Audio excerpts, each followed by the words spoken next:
ప్రియులారా, కొద్ది నిమిషాలు ప్రార్థన కొరకు కూర్చుండి దైవాక్యం నుండి ప్రార్థన శివాలతో మనం కూడా సెలవు తీసుకుందాం. దేవుని స్తోత్రం. ధ్యానం కొరకై వచ్చిన లేఖన భాగాన్ని మనం చూసి దర్శనంలో ముందుకు సాగడం.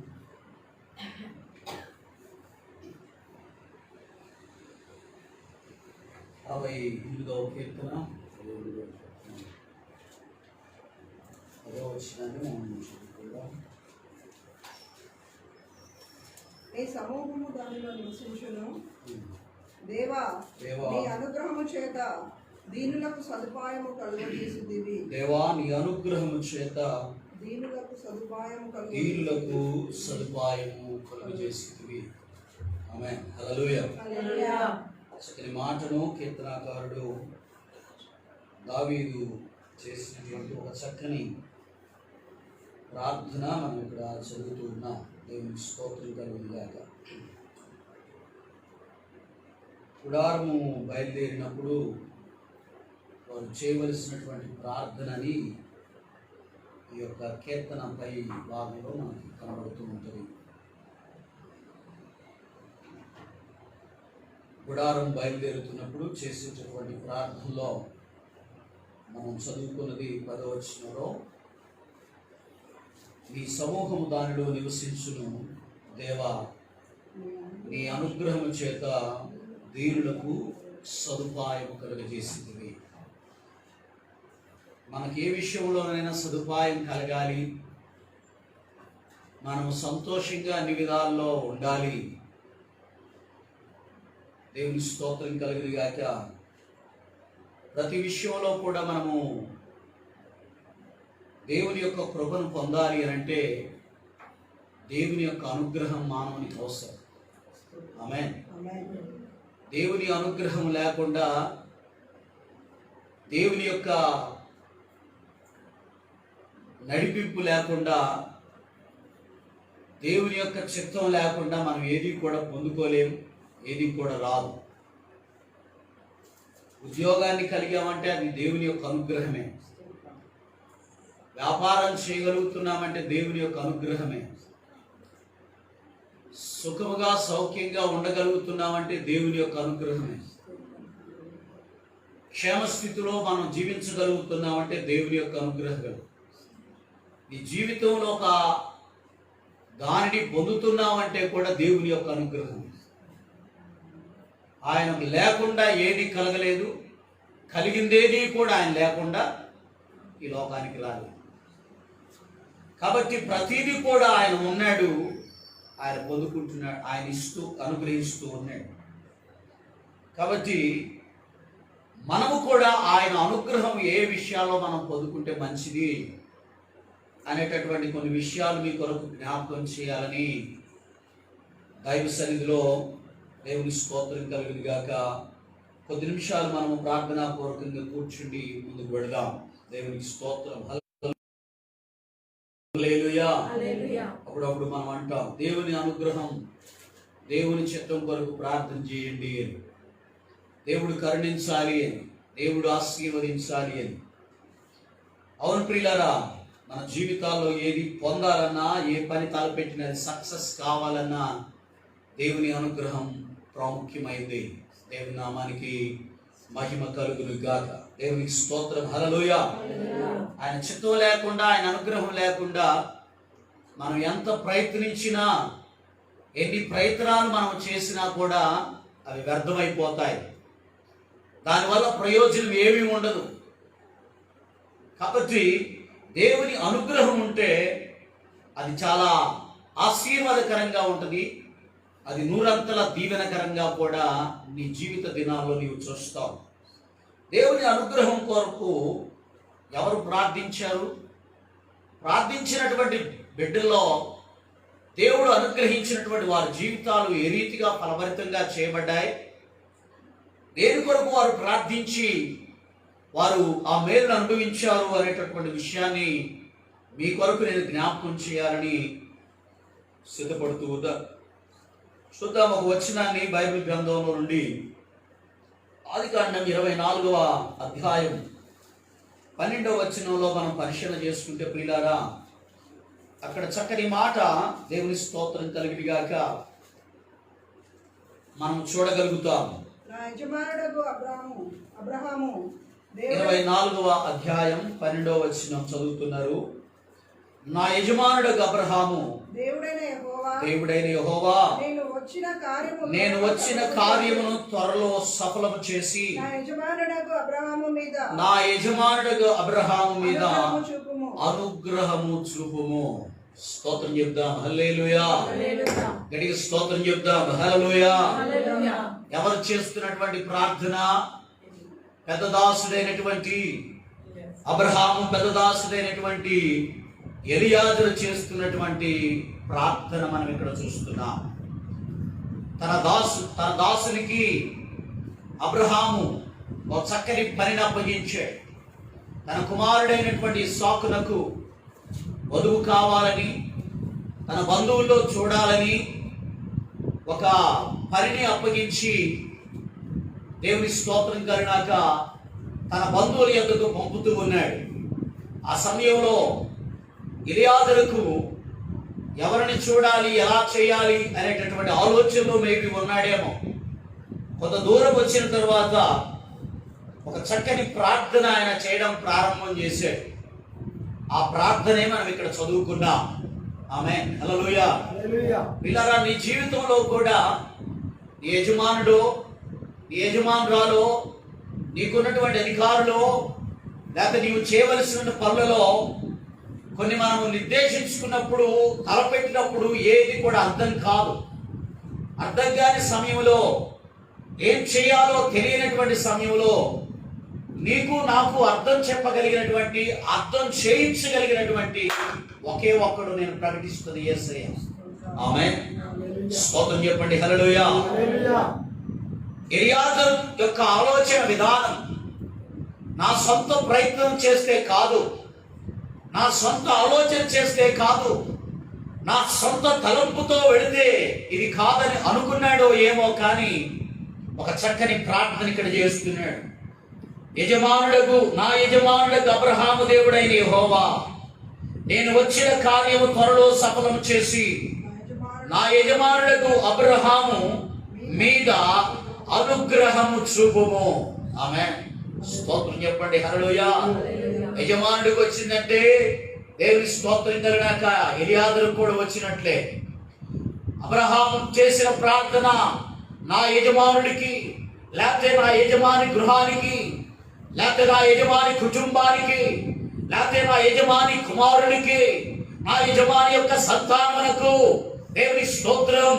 దేవా, నీ అనుగ్రహం కావాలి, నీ యొక్క ఆలోచన కావాలి, నీ నడిపింపు కావాలి అనే చక్కని ప్రార్థన ఎలియాజరు చేసినట్లుగా మనం చూడగలుగుతున్నాం. దేవునికి స్తోత్రం, హల్లెలూయా. దేవుని యొక్క ప్రియ జనాంగమా, దేవుని బిడ్డలారా, నీవు తలపెట్టిన పని, నీవు ఆలోచన చేసే ఆలోచన సఫలీకృతం కావాలి, అది సక్సెస్ కావాలి. అది కావాలి అనంటే నా జీవితంలో దేవుని అనుగ్రహము కావలసి ఉన్నది. దేవునికి స్తోత్రం చెప్పండి, హల్లెలూయా. అందుకే చక్కని మాట, కీర్తన గ్రంథం 37వ కీర్తన 5వ వచన భాగాన్ని మనం చూస్తే దేవుని స్తోత్రం కలుగునుగాక. దేవుడు ఒక చక్కని మాట రాసుకున్నాడు. ఒక Psalm chapter 37 verse 7. 5. నీ మార్గమును యెహోవాకు అప్పగింపుము, నీవు ఆయన నమ్ముకొనుము, ఆయన నీ కార్యమును నెరవేర్చును. ఆమేన్.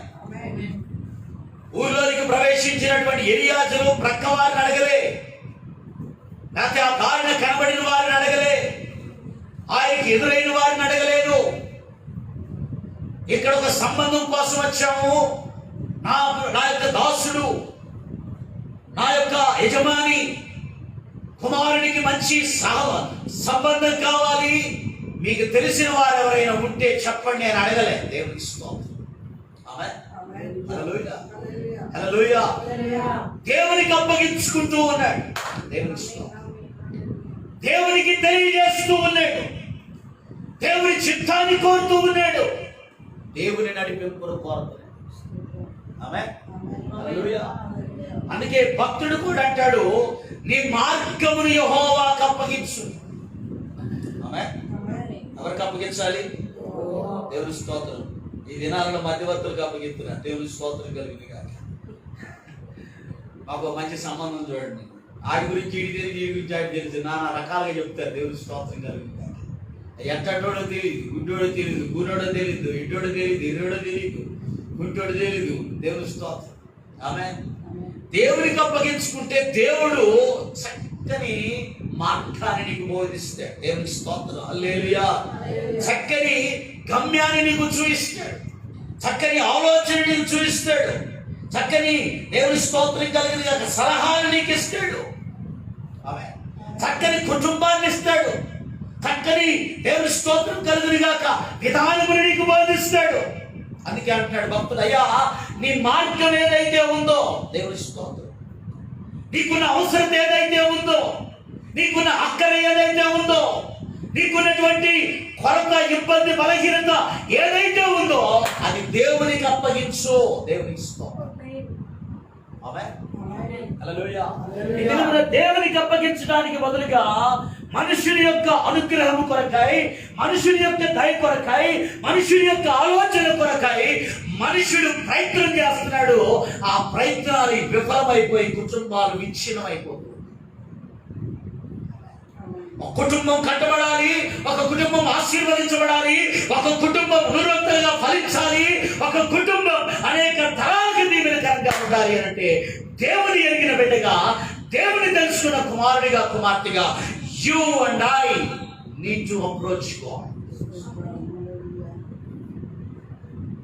నేను, నీవు అందరం కూడా దేవుని సన్నిధిని అప్పగించుకోవాలి. భక్తుడు అంటాడు, నీ మార్గం, దేవుని స్తోత్రం, నీ జీవితం, నీ ఆలోచనలు, నీ తలంపులు submit to God, commit to God. అక్కడ రాయబడింది, commit your ways to the lord and trust in him and he will accomplish this. ఏం చేస్తాడంట? ఆయన అకంప్లిష్ చేస్తాడు, ఆయన కంప్లీట్ చేస్తాడు. He will make you to reach that goal. Amen. Amen. He will make you to reach that destination. In order to commit our ways to God, we are committing our ways to others. Amen. అప్పగిస్తున్నాం ఇతరులకు, తెలియజేస్తున్నాం ఇతరులకు. Amen. Hallelujah. No need of all these things. There is one thing very clear.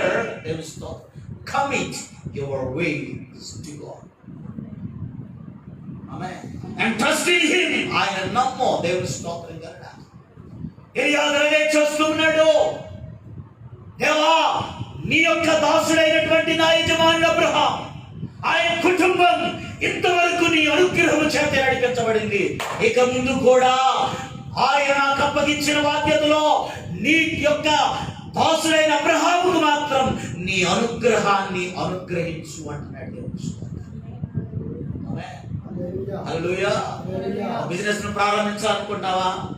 ఒక business చేయాలనుకుంటున్నావా? ఒక పెళ్లి చేయాలనుకుంటున్నావా? ఒక కార్యాన్ని తలపెట్టాలనుకుంటున్నావా? ఒక పనిని ప్రారంభించాలనుకుంటున్నావా? ఒక ఉద్యోగానికి వెళ్ళాలనుకుంటున్నావా?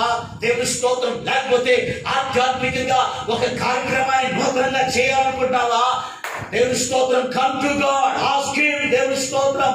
గాడ్, దేవుని స్తోత్రం. దేవా ఇది నీ చిత్తమా, లేదా ఇది నీ యొక్క చిత్తం అయితే నీ అనుగ్రహం నాకు అనుగ్రహించని ప్రార్థన చేసే అలవాటు మనకు కావాలి. ఆమేన్. హల్లెలూయా. చెప్పండి హల్లెలూయా. మీరు అంటారు చూడండి, చేతులు కలిగిన తర్వాత తాకులు పట్టుకుంటే అంతేనా? కాలిపోయింది, అంతా అయిపోయింది. ఆ తర్వాత దేవుని స్తోత్రాన్ని అంత పొరపాటు చేసినట్టు కాదు. ఆమేన్. అది కాకముందే, అది జరగకముందే, దేవుని స్తోత్రం, నీ యొక్క జీవితం వ్యర్థం కాకముందే, నీ జీవితం ఫలింపులకు, ఆశీర్వాదములకు, అభివృద్ధికి రావడానికి దేవుని స్తోత్రం కలిగినాక ఆయన అనుగ్రహం కొరకు నీవు వేడుకొనట ఉత్తమమైన పని. చక్కని మాట మీకు జ్ఞాపకం చేస్తాను చూడండి. దేవుని స్తోత్రం కలిగిన గాక. నెహెమ్యా గ్రంథం 1వ అధ్యాయం 11వ వచనాన్ని మనం పరిశీలన చేస్తే దేవుని స్తోత్రం కలిగిన గాక అక్కడ ఒక చక్కని మాటను దేవుని స్తోత్రం భక్తులైనటువంటి దేవుని స్తోత్రం కలిగినాక నెహెమ్యా గ్రంథం 1వ అధ్యాయం దేవుని స్తోత్రం 11వ వచనం చదవండి. యెహోవా చెవియొగ్గి నీ దాసుడనైనా నా మొరను నీ నామమును భయభక్తులతో ఘనపరచుటయందు ఆనందించుచు నీ దాసుల మొరను ఆలకించి ఈ దినమందు నీ దాసుని ఆలోచన సఫలపరచి ఈ మనుషుడు నా యందు దయచూపునట్లు అనుగ్రహించుమని నిన్ను బ్రతిమాలుకొనుచున్నానని ప్రార్థించితిని. ఆమేన్. స్తోత్రం చెప్పండి. హల్లెలూయా. చదవబడినటువంటి ఈ యొక్క నెహెమ్యా గ్రంథం 1వ అధ్యాయం యెరూషలేము యొక్క స్థితి, యెరూషలేము యొక్క పరిస్థితి బాధాకరమైన పరిస్థితుల్లో, వేదనకరమైన పరిస్థితుల్లో, దుఃఖకరమైన పరిస్థితుల్లో యెరూషలేమును గురించి ప్రార్థన చేస్తూ యెరూషలేమును కట్టాలని పునఃప్రారంభించడానికై నెహెమ్యా ఒక చక్కని ప్రార్థన చేస్తూ ఉన్నాడు. పని ముగించుట కొరకు డైరెక్ట్గా వెళ్ళి అస్సరోషుని అడిగాడా? అడగలే. ముందుగా ఏమని ప్రార్థన చేస్తూ, యెహోవా చెవియొగ్గి నీ దాసునైన నా మొరను నీ నామమున భయభక్తులతో ఘనపరచుటయందు ఆనందించు నీ దాసుల మొరను ఆలకించి ఈ దినమందు నీ దాసుని ఆలోచన సఫలపరిచి ఈ మనుషుడు నా యందు దయ చూపునట్లు అనుగ్రహించుమని. నిన్ను ఎవరు రాజుని బతున్నాడా? ఆ రాజుకి అలాంటి అనుగ్రహాన్ని కలగజేసే బుద్ధి కలగదే ప్రార్థన చేస్తూ ఉన్నాడు. ఆమె ఒక పని సక్సెస్ఫుల్ కావాలి, ఒక కార్యము సఫలీకృతం కావాలి, ఒక ఆలోచన సఫలీకృతం కావాలి, నీవు తలంచిన తలంపు దీవెనకరంగా మార్చబడాలి అని అంటే దేవుని అనుగ్రహం ముఖ్యం. ఇలా ప్రార్థన చేయగానే 2వ అధ్యాయం చూడండి. దేవుని స్తోత్రం. అటు తర్వాత అస్తరోషు రాజు ఏలుబడి కాలమున 20వ సంవత్సరములో నీసాను మాసమందు రాజు ద్రాక్షారసము త్రాగవలెనని చూచుచుండగా నేను ద్రాక్షారసం తీసుకుని రాజునకు అందించితిని. అంతకు పూర్వం నేను ఎన్నడను అతని ఎదుట విచారముగా ఉండలేదు. కాగా రాజు నీకు వ్యాధి లేదు కదా, నీకు ముఖము విచారముగా ఉన్నదేమి? గ్రహిస్తూ బాధ అర్థం చేసుకుంటూ ఉన్నాడు, పరిస్థితిని అర్థం చేసుకుంటూ ఉన్నాడు, తన స్థితిని అర్థం చేసుకుంటూ ఉన్నాడు. ఆమేన్. స్తోత్రం. హల్లెలూయా. దేవుని బిడ్డలారా, ఆ దినమునైతే నెహెమ్యా అర్థం చేసుకున్నటువంటి రాజు ఈ దినమున నిన్ను అర్థం చేసుకోగలిగిన వాడు నేను ప్రకటిస్తున్న యేసునాథుడు. దేవుని స్తోత్రం.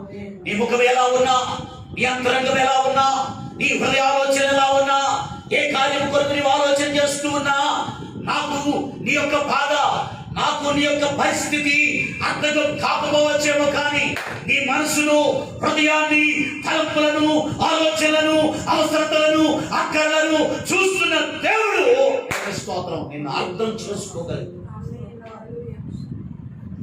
వాటన్నిటినీ కూడా అనుగ్రహించగలడు ఆయన. అందుకే ఆయన అనుగ్రహం కోసం ఏం చేయాలట? మొరపెట్టాలి. ఆమేన్. ఎవరి దగ్గరికి వెళ్ళనక్కర్లా. దేవుని స్తోత్రం. రాజు తరతరములకు, యుగయుగములకు, జగజగములకు దేవుని స్తోత్రం.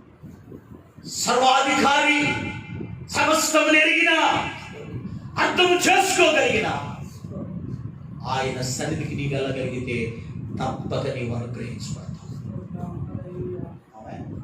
స్తోత్రం చెప్పండి. హల్లెలూయా. ఏ విషయమైనా సరే, పరిస్థితులు ఎలా ఉన్నా సరే, ఒంటరి అయినా సరే, ఎలియాజరు ఒక్కడే, ఎవరు లేరు ఆలోచన చెప్పు. నెహెమ్యా ఒక్కడే, పని చేయడానికి ఎవరు లేదు ఆయనతో, కానీ భారం అయితే ఉంది. దేవుని అనుగ్రహం కొరకు ప్రార్థన చేసుకున్నాడు నెహెమ్యా. దేవుని అనుగ్రహం కొరకు ప్రార్థన చేస్తున్నాడు ఏయాచను. దేవా, నా మార్గం నీకు అప్పగిస్తే నేను నిన్ను నమ్ముకుంటే నా కార్యం సఫలం చేస్తావని దావీదు నమ్ముతూ ఉన్నాడు. ఆమేన్. ఆయన అనుగ్రహం పొందిన హన్న సంతోషంతో తిరిగి వెళ్ళింది.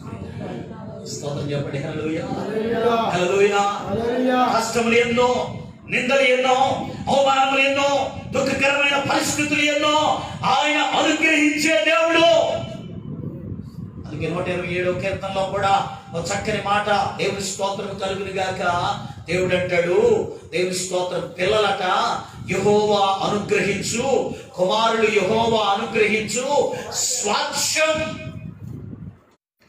ఆయన అనుగ్రహము పిల్లల పైన, పనుల పైన, నీ యొక్క అవసరతల పైన, నీ అక్కరల పైన, నీవు తలపెట్టే ఆలోచన పైన తప్పక ఉంటుంది.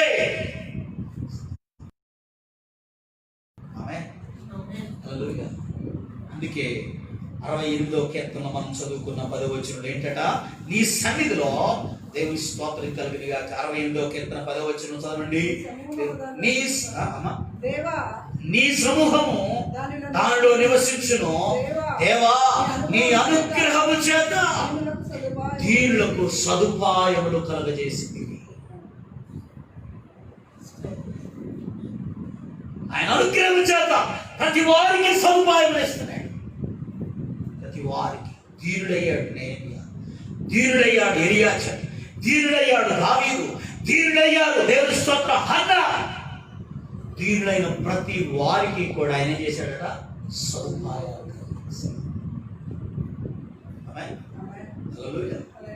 నీకు కూడా సదుపాయం వేయడానికి, అనుగ్రహం వేయడానికి ఆయన సంసిద్ధుడైపోయాడు. ఆయన అనుగ్రహించే దేవుడు, నిన్ను చూస్తున్న దేవుడు, విడిచిపెట్టేవాడు కాదు. నీ ప్రయత్నం ఏదైనా సరే, నీ అవసరం ఏదైనా సరే, ఆయన అనుగ్రహం కొరకాయి అడుగులు నా జీవితంలో నీ చిత్తమేంటి, నా కుటుంబంలో నీ చిత్తమేంటి, నా విషయంలో నీ చిత్తమేంటి, నేను తలపెట్టే ఈ పనిలో నీ చిత్తమేమిటి, నేను ప్రయత్నించే ప్రయత్నాలలో నీ చిత్తమేమిటి, నా జీవిత మార్గాల్లో నీ చిత్తమేమిటి అని అడగాలి. ఆమేన్. హల్లెలూయా. రేఖలు చూపిస్తాం, గీతలు చూపిస్తాం, అంజనాలు వేపిస్తాం, బొమ్మలు వేపిస్తాం, అయ్యి వేపిస్తాం, అయ్యి వేపిస్తాం అంటే వాడు ఏమవుతాడు బాగుందని తెలుస్తుంది కదా. కొంతమంది గీతలు చూపిస్తుంటారు, చూడయ్య నా గీతలు అంటే ఏమంటే అంజనాలు వేపిస్తాం, గీతలు అంటే వాడికి ఏమవుతుంది, అంజనం వేపిస్తుంటారు. అడిగడిగో నీ కొడుకు తూర్పును పోతున్నాడు, ఇడిగిడికి వెళ్ళిపోతున్నాడు, నీకు పనులు చెప్తుంటాడు. గిరియాది ఇట్లా గీతలే గీయలేదు, దేవుస్తాం ఇట్లా రేఖలే చూడలే. ఆమేన్. హల్లెలూయా. కేవలం ఆయన చూసి దేవుస్తాం. చక్కగా భూతం ఎక్కడది రక్కమ్మ అందగెత్తి దేవుస్తాం. ఇప్పుడు బొయ్యరా సారాజీ మ్యూజియం బొయ్య ఉంటుందిలే, అక్కడ బొమ్మ ఉంటుంది సారాజీ మ్యూజియంలో దేవుస్తాం. మంచి, చాలా మంచి బొమ్మ ఉంటుంది, బ్యూటిఫుల్ ట్రాఫిక్ అంతేనా, చాలా బాగుంటుంది. పాలరాతిలో చికెన్ బొమ్మ ఎంత క్యూట్గా ఉంటుందో తెలుస్తుంది. కింద కూడా రాశారు, దేవుడు అనుగ్రహిస్తే అక్కడ సగం బొమ్మలు ఎత్తాయి. బొమ్మలు అంటే బొమ్మలు కదా, కుమార్తెలు ఇస్తే, కుమారులు ఇస్తే. ఆమె ఒబీడియంట్, విధేయురాలు, దేవుడితో భర్తను గౌరవించే వ్యక్తి, మర్యాద చేసే వ్యక్తి, సహకరించే వ్యక్తి, దీవెనకరమైన వ్యక్తి, మేలు చేసే కుటుంబంగా దేవుడి స్తోత్రం కలిగినాక దేవుడు ఆశీర్వదిస్తాడు. అందుకే ఆయన అనుగ్రహం కోసం అంటే ఏం చేయాలట, ప్రార్థన చేయాలి. ఉన్నతమైన స్థితిలో ఉన్న నెహెమ్యా, అన్ని కలిగి ఉన్న హన్న దేవుడి స్తోత్రం దుఃఖంతో దైవ సన్నిధికి వచ్చి, దేవా నీ అనుగ్రహం ఏంటో మాకు చూపించినప్పుడు, అడిగినప్పుడు దేవునికి దేవుడి స్తోత్రం చెప్పండి. హల్లెలూయా. ఇంకో మాట మనం జ్ఞాపకం చేసుకుందాం. కీర్తన గ్రంథం, సామెతల గ్రంథం 28వ అధ్యాయం దేవుని స్తోత్రం కలిగిన గాక. 23వ వచనం, 28వ అధ్యాయం 23వ వచనంలో దేవుని స్తోత్రం. దేవుడు నాలుగుతో ఇచ్చి కుమలాడు వాడికంటే నరులను గద్దించువాడు తుదకు ఎక్కువ దయ పొందును. నాలుగుతో ఇచ్చకములాడు వాడికంటే నరులను గద్దించువాడు తుదకు ఎక్కువ అనుగ్రహం పొందును. అప్పుడప్పుడు అంటే అబ్బాయి సూటికి మాట్లాడతారంటే కొట్టినట్టే మాట్లాడతారు. దేవుడు అంటాడు, నాలుగుతో ఇచ్చకములాడు వాడికంటే, ఇతరులను మెప్పించే మాటలు చెప్పేవాడికంటే, ఇది కరెక్ట్ కాదు, ఇది రైట్, ఇట్లా చేస్తేనే మంచిదని గద్దిస్తారు. చూసావు, అక్కడ గద్దించి వాళ్ళు వదిలేస్తారు. వాళ్ళు కమర్షం లేని మాట. అట్టటి వాళ్ళకే దయ ఎక్కువ, అట్టటి వాళ్ళకే కరుణ ఎక్కువ. ఆమె హల్లెలూయా. 10 మంది పైగా మెరుపు రాస్తుంటారట, పేస్ట్లు వేస్తుంటారు, పెయింట్లు వేస్తుంటారు. అట్టటి వాళ్ళు చాలా డేంజర్. దేవుని స్తోత్రం కలిగి వీళ్ళు అన్నారా ఇంకా అతను అంతటితో అంటారు, అయిపోయింది. అట్టటి వాళ్ళకే దయ ఎక్కువ. దేవుని వాక్యం చెబుతుంది.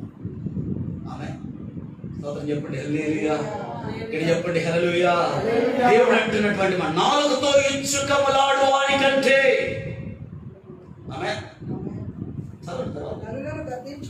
నరులను గద్దించువాడు తుదకు చివరికి ఎక్కువ దయ వాళ్ళకే కలుగుతుందట. వాళ్ళకి అనుగ్రహం ఎక్కువచ, వాళ్ళకి కరుణ ఎక్కువచ. ఎందుకంటే వాళ్ళు పాపాన్ని పాపంగా చెప్తారు, తప్పును తప్పుగా చెప్తారు, ఇది మంచిది కాదని అక్కడే చెప్పేస్తారు. వాడు ఏమన్నా అనుకోని సరి చేసుకుంటే బాగుపడతారు. లేదు లేదా. ఆమె హల్లెలూయా. చెప్పండి, హల్లెలూయా. చెప్పండి, హల్లెలూయా. ఈ విషయంలో టీచర్స్ అప్రిషియేట్ చేయాలి. వాడు కరెక్ట్ రాస్తే నువ్వు కరెక్ట్ రాసేవాడు అంటారు, తప్పు రాస్తే ఫటాఫటా నాలుగేస్తుంది. ఆ టైంలో వాడికి అన్నా కూడా వాడు పెద్దోడైతాడు. చూడు, పెద్దోడై మంచిగా ఒక మంచి స్థితిలో ఉంటాడు. మేడం నీ వల్లే మేడం అంటాడు. సార్ మీ వల్లే సార్ మేము ఈ స్థితిలో ఉన్నాం. ఆ రోజు నువ్వు కొట్టబట్టి సరి చేయబట్టి ఇదిగో నేను పెద్ద ఆఫీసర్ అయ్యానంటే, ఆ రోజు కొట్టేది, ఆ రోజు గద్దించేది, ఆ రోజు బుద్ధి చెప్పకపోతే వాడు అలాగే అలవాటు పడతాడు.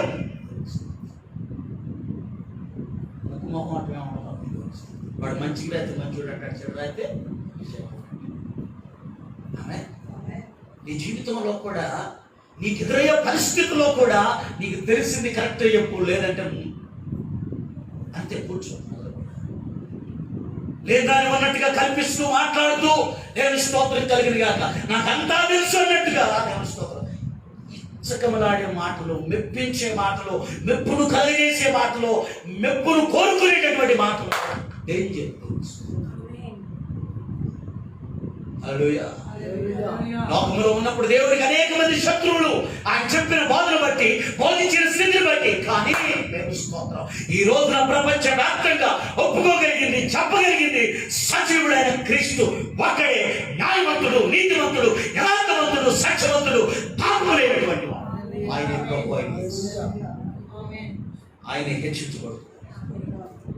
మనుషుల మెప్పుల కొరకు, జనాల యొక్క స్థితిగతుల కొరకు మనం చేస్తే దేవుని స్తోత్రం, అది అప్పటి వరకే శాశ్వతమైన ఘనత నీవు కావాలి, అనుగ్రహం కావాలి అంటే యథార్థమైన జీవితాన్ని నీవు కలిగి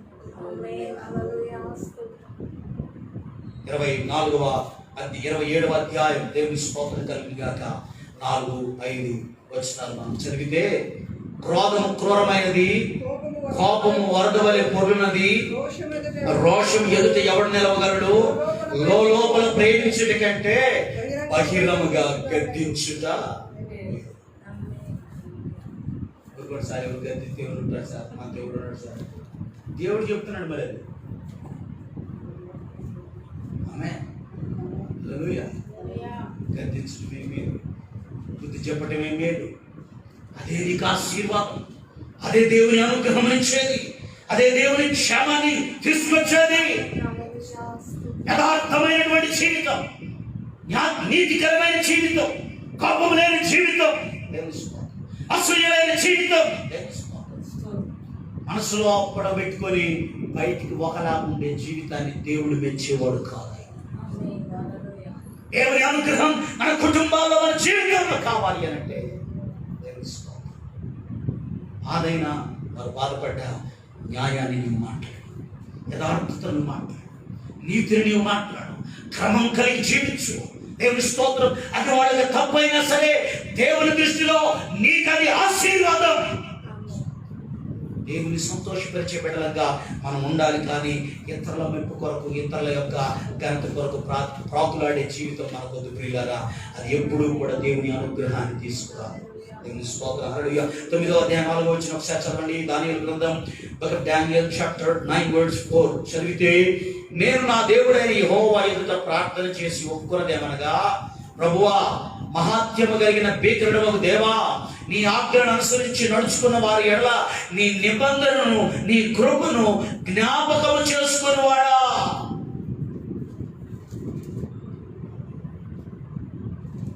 ఏ జ్ఞాపకం చేసుకుంటున్నాడట ఆయన నీవు ఆజ్ఞల క్రమముగా పాటిస్తే, ఆయన మాటల ప్రకారముగా నీవు జీవిస్తే, ఆయన అనుగ్రహము కొరకు ప్రార్థన చేస్తే, ఆయన అనుగ్రహము కొరకు యథార్థముగా నీవు జీవిస్తే, ఆయన అంటున్నాడు, నీ నిబంధనను, నీ కృపను మా ఎడల నీవు జ్ఞాపకం చేసుకుంటావు. ఈ దినమున నిబంధన జ్ఞాపకం రావడం లేదు. ఈ దినమున కృప జ్ఞాపకం చేసుకోలేకుండా పోతున్నాడంటే కారణం నీవు నేనే. జీవితమే మన ఆలోచనలే అడ్డుగా నిలబడుతున్నాయి. ఆయన అనుగ్రహించే దేవుడు.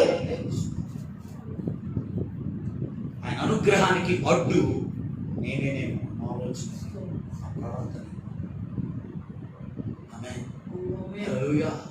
దేవుని ప్రియ సంగమా, దేవుని స్తోత్రం కలిగిన గాక. ఆయన అనుగ్రహం మనము దేవుని స్తోత్రం కల మన జీవితాల్లో కనపరుచుతుంది కాక. ఆమేన్. హల్లెలూయా. చివరిగా మూడవది దేవుని స్తోత్రం. 2వ దినవృత్తాంతాల గ్రంథం 9వ అధ్యాయం 8వ వాక్యాన్ని మనం చదువుకొని మాటలు మనం ముగించుకుందాం. దేవునికి స్తోత్రం కలిగిన గాక. Book of 2 Chronicles chapter 9 verse 8. దేవుని స్తోత్రం. నీ దేవుడైన యెహోవా సన్నిధి నీవు రాజువై ఆయన సింహాసనం మీద ఆసీనుడవై ఉండునట్లు నీ యందు అనుగ్రహం చూపినందుకు నీ దేవుడైన యెహోవాకు స్తోత్రము కలుగును గాక. ఇశ్రాయేలును నిత్యము స్థిరపరచవలన దయాలోచన నీ దేవునికి కలిగి ఉన్నందున నీతి న్యాయములు జరిగించుటకై ఆయన నిన్ను వారి మీద రాజుగా నియమించనని చెప్పారు. ఎవరు పలుకుతున్నారు ఈ మాట? షాబా దేశపు రాణి రాజైన సొలొమోనుతో మాట్లాడుతున్నారు. ఏమని? దేవుని స్తోత్రం కలుగును. ఈ దేవుడైన యెహోవా సన్నిధిని నీవు రాజువై ఆయన సింహాసనం మీద ఆసీనుడవై ఉండునట్లు నీ యందు ఆయన అనుగ్రహాన్ని చూపించాడు. ఇక్కడ ఉన్నామంటే ఆయన అనుగ్రహం. మనం ఈ స్థితిలో జీవించగలుగుతున్నామంటే ఆయన అనుగ్రహం. ఆయన అనుగ్రహం పొందిన నీవు నేను దేవునిస్తాను. అది స్థిరముగా బలముగా ఉండాలి అంటే దేవునిస్తాను. ఎల్లప్పుడూ కూడా ఆయన నీతిని న్యాయాన్ని జరిగించే బిడ్డలుగా మనం ఉండాలి.